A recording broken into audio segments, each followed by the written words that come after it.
If you're looking for alternative investments for saving for your retirement, other than the traditional provident, pension, and retirement annuity, this video is for you. Hi, my name is Yolanda. I'm a wealth advisor and I'm the director of Solomon Wealth. On this platform, I give you easy, actionable tips, content, and strategies that you can use to manage money well, to live abundantly, and build generational wealth.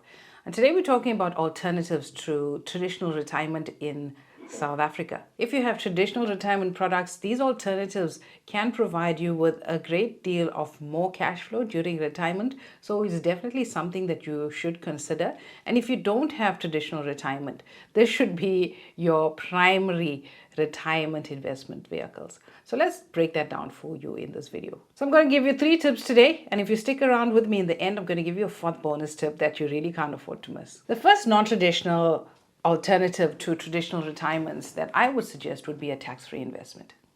Mainly because tax-free investments are not limited to Regulation 28. So Regulation 28 are the various restrictions that we have on traditional retirement products that will cap us at the amount of equity that we can have, that the amount of commodities that we can have, the amount of offshore exposure we can have.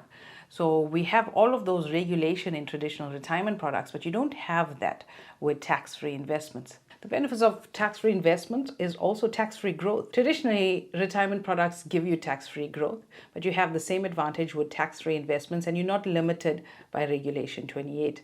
The only downside is you're capped at 36,000 Rand per year and up to 500,000 Rand per lifetime. And if you structure these as a traditional retirement annuity, as in your head, you have the discipline and the consistency to keep it going as a retirement product, you'll manage it like a retirement product. For example, when you're young, you're aggressive, you're maximizing offshore.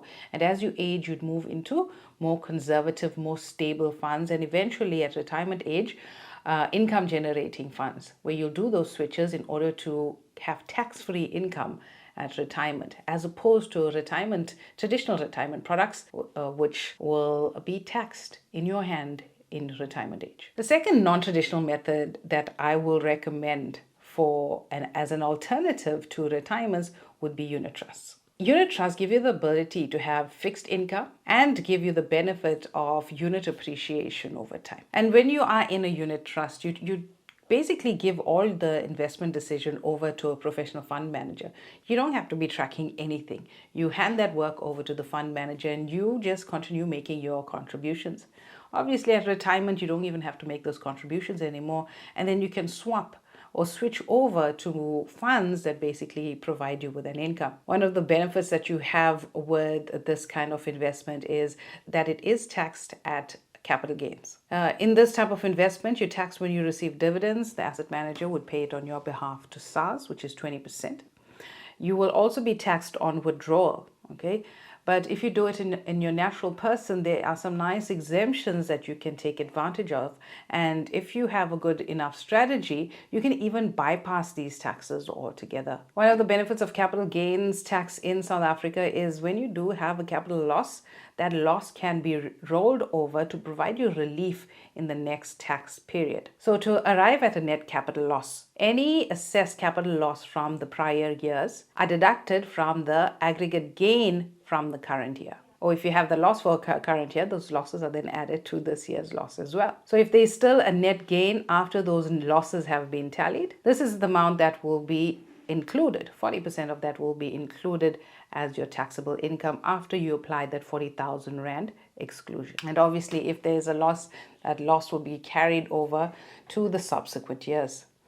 So it's a very nice tool to have, especially since you have that tax benefit where that loss can be carried over. The third non-traditional investment that I would recommend is endowments. Now, endowments give you this nice benefit of being in a tax neutral position. This sort of investment benefits investors with a higher tax bracket of 30 plus, because within this investment, the profits are taxed at 30%. So whatever you get in your hand when you withdraw is free of taxes. You don't have to pay taxes on any of that. I want you to check out this video here on the two-part retirement system that will change how you look at retirement in the future. And the bonus tip I have for you is to invest in gold and silver. Things like Kruger rands. So although these physical Kruger coins, it does enjoy appreciation. In fact, over the past 30 years or so, gold has appreciated by more than 400%.